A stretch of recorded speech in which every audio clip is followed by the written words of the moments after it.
Episode की शुरुआत में हम एक जबरदस्त लड़ाई के बीच पहुंचते हैं जहां एक सीनियर पूरे घमंड के साथ सामने खड़ा था। लेकिन तभी हमारा मैक कैरेक्टर गुस्से से उसकी तरफ देखते हुए कहता है, मुझे किसी मैजिक वेपन की जरूरत नहीं, मुझे किसी लक की जरूरत नहीं, यहां तक कि मुझे इमॉर्टल सेक्ट्स का भी सहारा नहीं चाहिए। लेकिन तुम्हें उसे हाथ नहीं लगाना चाहिए था।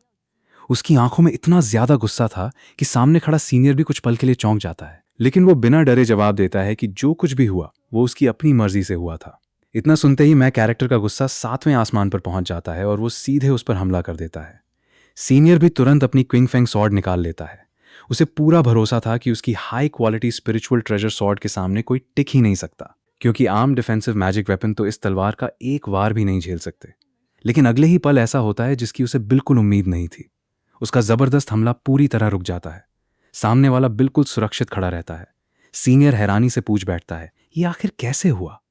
तभी हमारे मैं कैरेक्टर मुस्कुराते हुए अपनी छाती पर लगा नया मैजिक वेपन दिखाता है और बताता है कि यह है जिक्शिया हार्ट प्रोटेक्टर। ये लिनफैन के बाउ स्टोर का बिल्कुल नया ट्रेजर है। दिखने में भले ही छोटा हो, लेकिन जरूरत पड़ने पर हाई लेवल फ्लाइंग सॉर्ड तक का हमला रोक सकता है और क्रिटिकल मोमेंट में अपने मालिक की जान भी बचा सकता है। इतना सुनते ही वहां मौजूद लोग हैरान रह जाते हैं। सीनियर भी तुरंत अपना रवैया बदल देता है और उत्साहित होकर कहता है कि अगर ऐसा है तो उसे भी ऐसे कई जिक्शिया हार्ट प्रोटेक्टर खरीदने हैं। मैं कैरेक्टर भी बिना देर किए हंसते हुए कहता है कि कोई दिक्कत नहीं, बाद में वो उसे एक दो नहीं बल्कि दर्जनों हार्ट प्रोटेक्टर खरीदवा देगा। आखिर इस दुनिया में कौन ऐसा कल्टीवेटर है जिसका कोई दुश्मन ना हो? बस फिर क्या था, अगले ही पल पूरा सीन सीधे लिनफैन के बाउ स्टोर पर शिफ्ट हो जाता है, जहां मैं कैरेक्टर पूरे जोश के साथ अपने मैजिक वेपन का प्रचार शुरू कर देता है। वो जोर जोर से चिल्लाते हुए लोगों को बताता है कि जिक्शिया हार्ट प्रोटेक्टर हर कल्टीवेटर के लिए सबसे बेहतरीन लाइफ सेविंग मैजिक वेपन है। यहां तक कि 9 हेवंस की सेंटेस भी इसे खरीदना चाहती है और अबिस की डीमोनेस तक इसकी तारीफ कर चुकी है। उसकी मार्केटिंग इतनी ओवर द टॉप थी कि आसपास मौजूद लोग भी एक्साइटेड होकर इसे खरीदने की बात करने लगते हैं। वहां मौजूद हर कोई उसकी बातों पर यकीन करने को तैयार नहीं था। भीड़ में खड़ा एक आदमी पोस्टर को ध्यान से देखते हुए कहता है कि इसमें बनी लियू विंगशी की तस्वीर तो बिल्कुल नकली लग रही है। फिर वो फैंटोंग की तरफ देखकर मजाक उड़ाते हुए पूछता है कि आखिर उसने ड्रैगन रोब पहनाकर इतना खराब एक्टर कहां से ढूंढ लिया। फैंटोंग भी बेबस होकर जवाब देता है कि अच्छे लुक्स और एक्टिंग वाले लोग इतनी आसानी से नहीं मिलते। जो मिल गया उसी से काम चलाना पड़ा। कम से कम एडवर्टाइजमेंट तो तैयार हो गया। इसी बीच एक कल्टीवेटर आगे बढ़ता है और कहता है कि चाहे एडवर्टाइजमेंट जैसा भी हो, लेकिन एक बात माननी पड़ेगी, ये मैजिक वेपन सच में उतना ही ताकतवर है जितना बताया जा रहा है। उसने अपनी आंखों से देखा है कि इसने हाई ग्रेड स्पिरिचुअल ट्रेजर का हमला तक रोक दिया। मैं कैरेक्टर तुरंत मुस्कुराकर सबको भरोसा दिलाता है कि लिनफैन के बाउ स्टोर कभी किसी को धोखा नहीं देता। जो दावा किया जा रहा है वो बिल्कुल सच है। तभी वहां मौजूद सैंटेस सीधे मुद्दे पर आती है और पूछती है, अगर ये मैजिक वेपन इतना खास है तो इसकी कीमत कितनी है? मैं कैरेक्टर पूरे व्यापारी अंदाज में जवाब देता है कि इसकी असली कीमत 500 स्पिरिट स्टोन्स है, लेकिन सेंटेस से उसकी मुलाकात किस्मत से हुई है, इसलिए वो स्पेशल डिस्काउंट देने को तैयार है। सिर्फ 100 स्पिरिट स्टोन्स और ये हार्ट प्रोटेक्टर आपका। लेकिन सेंटेस ये सुनते ही नाराज हो जाती है। वो कहती है कि 100 स्पिरिट स्टोन्स तो बहुत ज्यादा हैं। कौन जाने ये मैजिक वेपन सच में काम भी करेगा या नहीं। उसके हिसाब से इसकी कीमत मुश्किल से 10 स्पिरिट स्टोन्स है और अगर बेचना है तो उसी दाम पर बेचो। मैं कैरेक्टर बाहर से शांत दिख रहा था, लेकिन अंदर ही अंदर उसके दिमाग में बिल्कुल अलग ही प्लानिंग चल रही थी। वो मन ही मन सोचता है कि अगर ऐसे ही बारगेनिंग होती रही तो गोल्डन को रियन तक पहुंचने के लिए स्पिरिट स्टोन्स इकट्ठा करने में पूरी जिंदगी निकल जाएगी। इससे आसान तो लोगों को सीधे लूट लेना होगा। लेकिन अगले ही पल उसे एहसास होता है कि वो अपने ख्यालों में इतना खो गया था कि सामने खड़े लोगों को घूरने लगा है। वो तुरंत माफी मांगते हुए बात संभालता है और कहता है कि ठीक है, स्पेशल ऑफर के तौर पर वो कीमत घटाकर 90 स्पिरिट स्टोन्स कर देता है। लेकिन सेंटेस अब भी अपनी बात पर अड़ी रहती है। उसका साफ कहना था कि ये मैजिक वेपन 10 स्पिरिट स्टोन से ज्यादा का नहीं है। अब फैसला मैं कैरेक्टर को करना था कि उसे सौदा करना है या नहीं। मैं कैरेक्टर के जवाब देने से पहले ही वहां का माहौल अचानक बदल जाता है।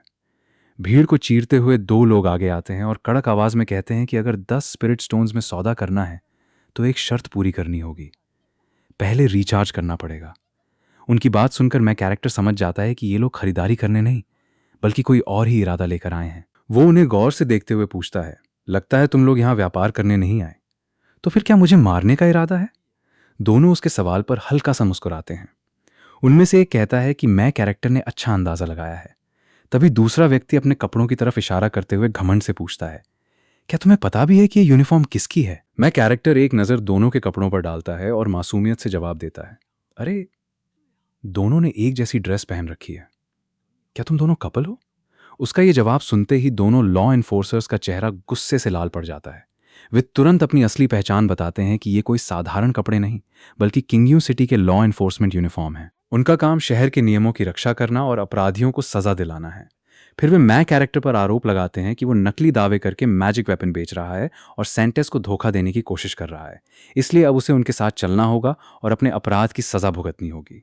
मैक कैरेक्टर समझ जाता है कि अगर वो इनके साथ गया तो बेवजह बड़ी मुसीबत में फंस जाएगा। अगले ही पल उसके दिमाग में एक ही विचार आता है, 36 स्ट्रैटेजम। सबसे बढ़िया तरीका है भाग निकलना। इतना सोचते ही वो बिना एक सेकंड गंवाए पलटकर पूरी रफ्तार से दौड़ पड़ता है। लॉ एनफोर्सर्स भी तुरंत उसके पीछे भागते हैं और चिल्लाते हैं, भागकर कहां जाएगा, आज बच नहीं पाएगा। लेकिन उन्हें बिल्कुल अंदाजा नहीं था कि जिस इंसान का वो पीछा कर रहे हैं उसकी स्पीड उनकी कल्पना से कहीं ज्यादा तेज होने वाली थी। मैं कैरेक्टर पीछे मुड़कर उन्हें चिढ़ाते हुए कहता है, लगता है तुम दोनों ने आज खाना नहीं खाया, तभी तो मेरी धूम पकड़ पा रहे हो। उसकी बात सुनकर दोनों और ज्यादा गुस्से में आ जाते हैं। उनमें से एक दांत पीसते हुए कसम खाता है, रुक जा, जिस दिन मेरे हाथ लग गया उस दिन तुझे अपनी इस हरकत पर जिंदगी भर पछताना पड़ेगा। लेकिन तभी कुछ ऐसा होता है जिसकी उम्मीद खुद मैं कैरेक्टर को भी नहीं थी। जिस ट्राइसाइकिल पर वो भाग रहा था उसकी स्पीड अचानक कई गुना बढ़ जाती है। देखते ही देखते उसके पहिए जमीन से ऊपर उठने लगते हैं। मैं कैरेक्टर पहले तो खुद घबरा जाता है, लेकिन अगले ही पल उसे एहसास होता है कि यह साधारण ट्राइसाइकिल नहीं है, ये तो उड़ भी सकती है। वो हैरानी से चिल्लाता है, ये क्या, मुझे तो पता ही नहीं था कि ये ट्राइसाइकिल एक मॉर्टल जैसे इंसान को भी उड़ने की ताकत दे सकती है। किसी ने मुझे पहले बताया क्यों नहीं। अब वो आसमान में उड़ रहा था, जबकि नीचे खड़े दोनों लॉ एनफोर्सर्स सिर्फ उसे बेबस होकर देख रहे थे।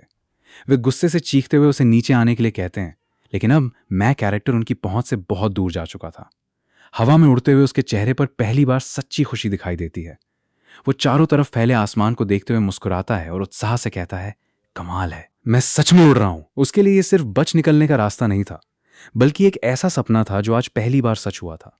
लेकिन तभी उसके चेहरे की मुस्कान अचानक गायब हो जाती है। सामने कुछ ऐसा दिखाई देता है जिसे देखकर उसके मुंह से बस एक ही शब्द निकलता है, नहीं।